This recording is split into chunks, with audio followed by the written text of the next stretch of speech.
أعوذ بالله من الشيطان الرجيم واتبعوا ما تتلو الشياطين على ملك سليمان وما كفر سليمان ولكن الشياطين كفروا يعلمون الناس السحر وما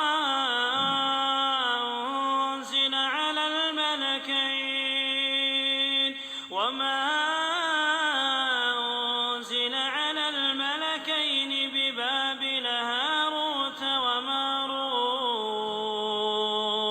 وما يعلمان من أحد حتى يقولا إنما نحن فتنة فلا تكفر فيتعلمون منهما ما يفرقون به بين المرء وزوجه وما هم بضارين به من أحد إلا بإذن الله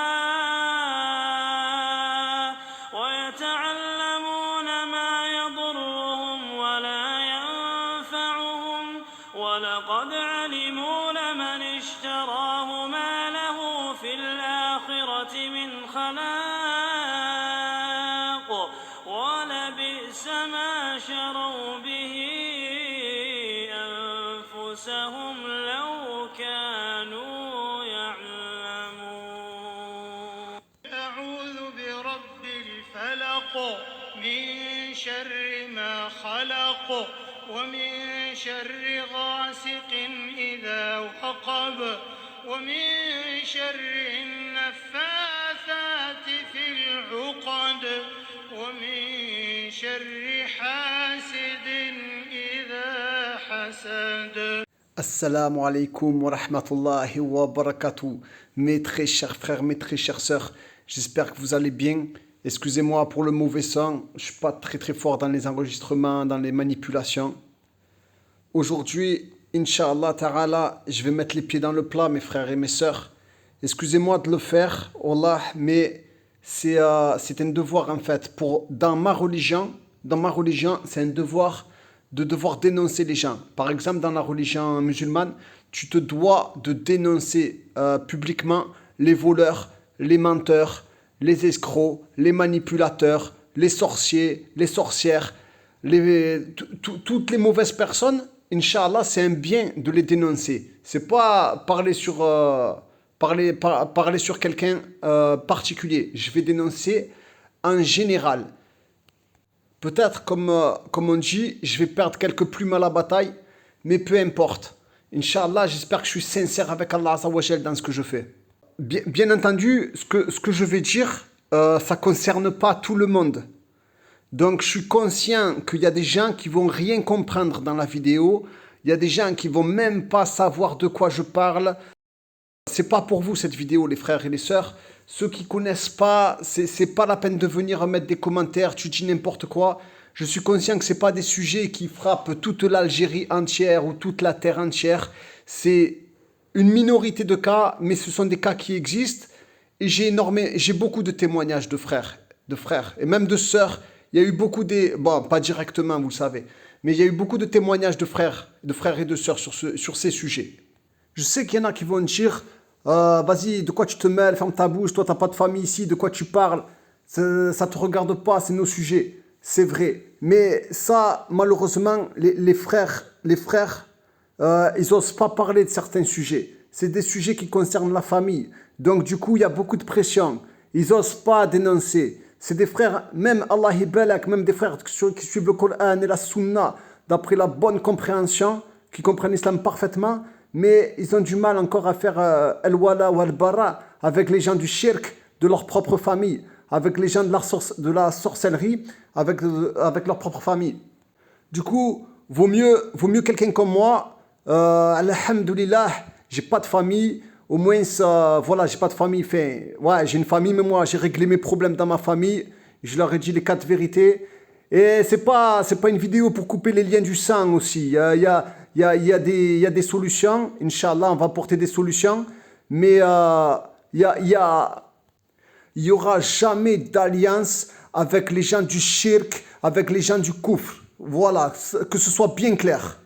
Famille, pas famille. Et c'est vrai qu'il y a des manières de parler. Moi, je suis catastrophique niveau la da'wa. Mais bon, ma'alish. Du coup, je vais mettre les pieds dans le plat. Ma'alish, c'est pas grave. Même si j'ai la sagesse d'un douanier ou peu importe. Je sais qu'Allah me guide, je sais qu'il faut que je fasse beaucoup d'efforts. Des fois, j'ai l'impression de parler comme les gens du consulat. Enfin, bref. Cette vidéo, c'est pour mes frères et mes sœurs qui ont décidé de changer de vie à 180 degrés, car ils ont décidé de quitter un danger immense qui est de vivre en France pour s'établir dans un pays qu'ils ne connaissent pas ou qu'ils connaissent un petit peu en vacances, etc. comme ça, plus ou moins. Et l'objectif pour tout le monde, c'est de pouvoir s'établir durablement. Et il y a des choses à savoir, il y a des choses à connaître. Staline, il disait, mon peuple, il ne sait pas reconnaître un danger. Mais voilà ce qui arrive quand on ne suit pas le minhaj salafi. C'est très très compliqué de voir le dévoilement de ses ennemis. D'accord? Donc lui, il disait ça, il s'est fait attaquer le lendemain par Hitler, je crois. C'est vraiment un mongo. La première chose à laquelle vont penser les musulmans et les musulmanes quand ils vont fuir l'immense danger qu'est la France, c'est de trouver refuge auprès de leur famille. D'accord? Donc ça, c'est la première chose à laquelle on pense. Parce qu'on a grandi avec un mythe comme quoi la famille, elle te soutiendrait toujours et qu'il n'y a pas plus important que la famille, etc. Bien sûr, ça, c'est pour tous ceux qui n'ont pas appris l'islam correctement avec un minhaj sain, minhaj salafi, car salafi, ce n'est pas un gros mot, mes frères et mes sœurs. C'est juste beaucoup plus facile de dévoiler ses ennemis quand on suit le minhaj salafi. Vous gagnerez énormément de temps. Je sais que les satanistes, ils sont en guerre contre ce minhaj, que ce soit les francs-maçons, les sorciers, tout le monde est en guerre contre ce minhaj parce que c'est la compréhension parfaite de l'islam comme le prophète sallallahu alayhi wa sallam, il a voulu qu'on le comprenne. Avec une croyance merveilleuse, parfaite, précise, comme le prophète sallallahu alayhi wa sallam, il a voulu nous l'enseigner et nous, on apprend l'islam comme cela. Donc forcément, les satanistes, ils sont contre ce minhaj. Mais quand on dit salafi, ça veut dire je suis le messager d'Allah, sallallahu alayhi wa sallam, du verbe suivre, pas du verbe être. Et plus tu vas suivre ce minhaj, plus tu vas étudier, plus tu vas avoir de la science à ce sujet, plus tu vas dévoiler tes ennemis. Et plus tu vas te rendre compte, mon frère, ma sœur, que ta famille, ce ne sont pas tous tes alliés. Car tu vas établir des critères en fonction du Coran et de la Sunna et de la bonne compréhension de l'islam. Tu les jugeras par rapport à la croyance et par rapport à leurs actes et non par rapport à leurs paroles. Parce que tout le monde va te dire qu'ils craignent Allah. Tout le monde va te dire qu'ils aiment le messager sallallahu alayhi wa sallam plus que eux. Mais très peu vont mettre en application les ahadiths. Donc ce n'est pas une question de vantardise de suivre ce minhaj sain, mais c'est juste une guidée que l'on doit avoir. Celui qui suit le messager, c'est le bien guidé et sinon ça va être très compliqué. Mes frères et mes sœurs, il faut savoir, il y a un proverbe en France qui dit « On est trahi que par ce qu'on aime ». Et vous pourrez retrouver, ou vous allez trouver chez certaines de vos familles, plusieurs fléaux. Le premier d'entre eux, la jalousie. À chaque fois qu'ils vous ont vu débarquer de France, il faut savoir qu'ils ont une image totalement faussée de la France. Ils vous ont vu débarquer de France et il y en a qui sont pas malins, avec à chaque fois des nouveaux habits, à chaque fois des nouvelles voitures, au point où certains qui ont quitté leur famille pour s'établir en France ne revenaient pas les étés quand ils n'avaient pas d'argent. Allah al-Musta'an. Eux, ils ont bien compris le fonctionnement de la famille, avec ou sans voiture, ou avec ou sans argent. Et je répète encore une fois, ça ne concerne pas tout le monde, j'en suis conscient. Mais ce sont des choses que vous pouvez retrouver dans la jalousie de certains des membres de vos proches. Ils vont vous voir comme ça, établir votre mariage, faire vos études en France, ramener des habits avec une facilité, acheter à manger avec facilité. Tout ça, ils ne vont pas comprendre. Ça va développer une grosse jalousie chez eux. Au point où ils vont développer ce qu'on appelle la haine. Quand ils vont vous voir, ils vont vouloir que tu rates tout, que tu te pourrisses, que ta vie soit pourrie. Si tu es heureux, si tu es heureuse, ça va leur faire mal au cœur. La haine, ça va faire exploser ta voiture. Ça va faire du mal à tes enfants, à ton mari, à ta femme. Tu peux te retrouver dans des situations de pauvreté et tu vas les reconnaître. Ils te regarderont avec un sourire. Ils profiteront sur toi. Tu risques de te disputer énormément avec ta femme ou dans les affaires de couple ou avec ton mari.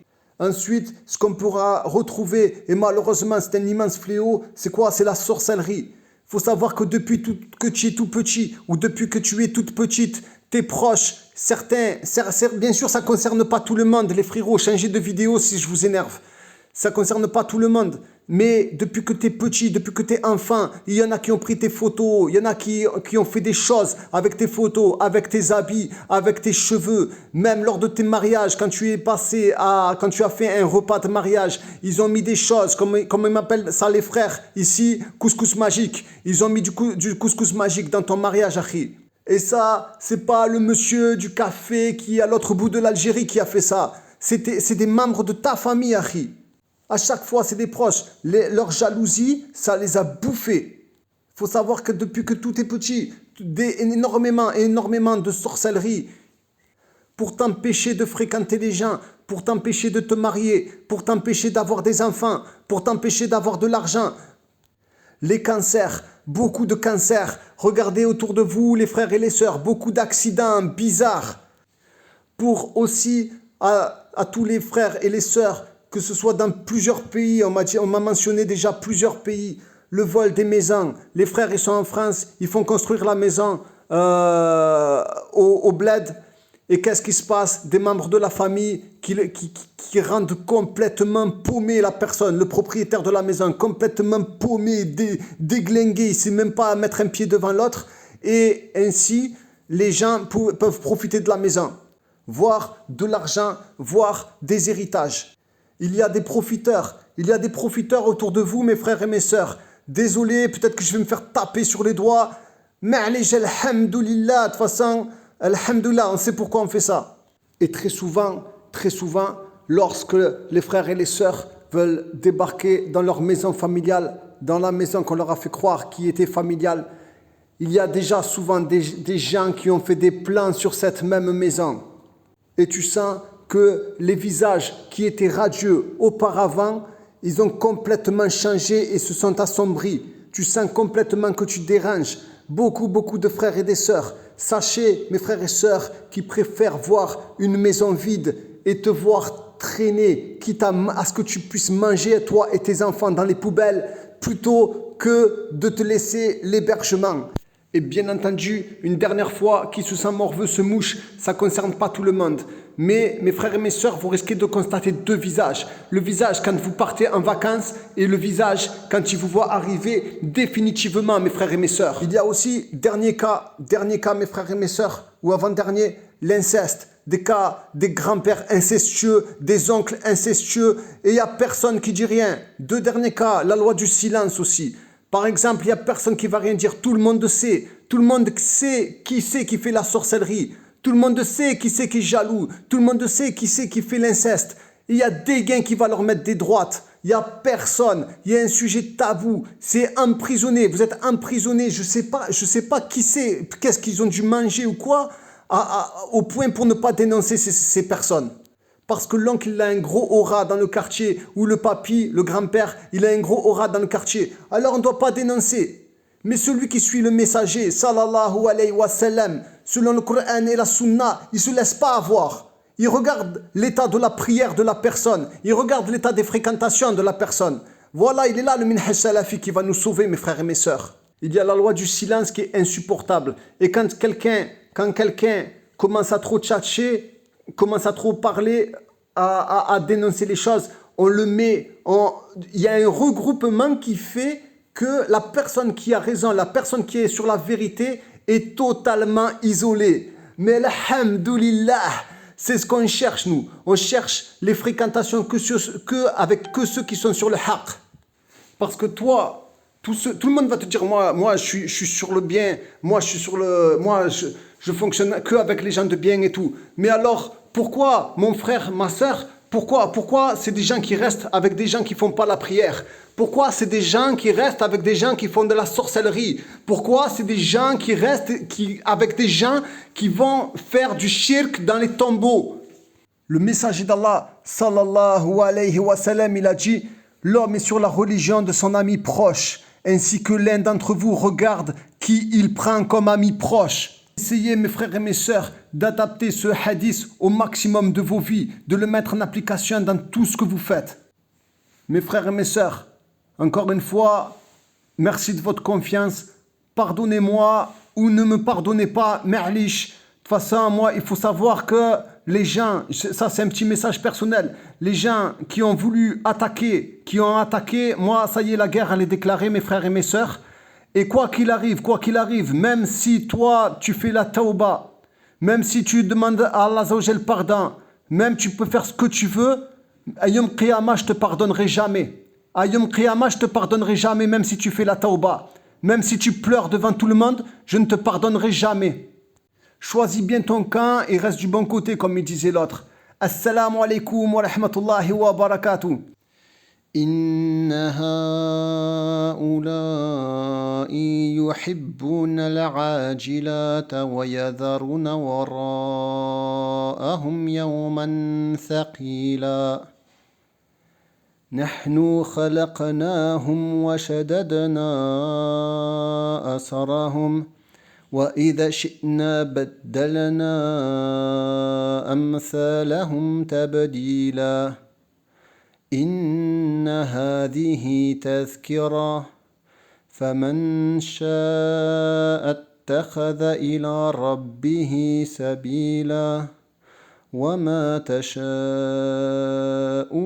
إلا أن يشاء الله إن الله كان عليما حكيما يدخل من يشاء في رحمته والظالمين أعد لهم عذابا أليما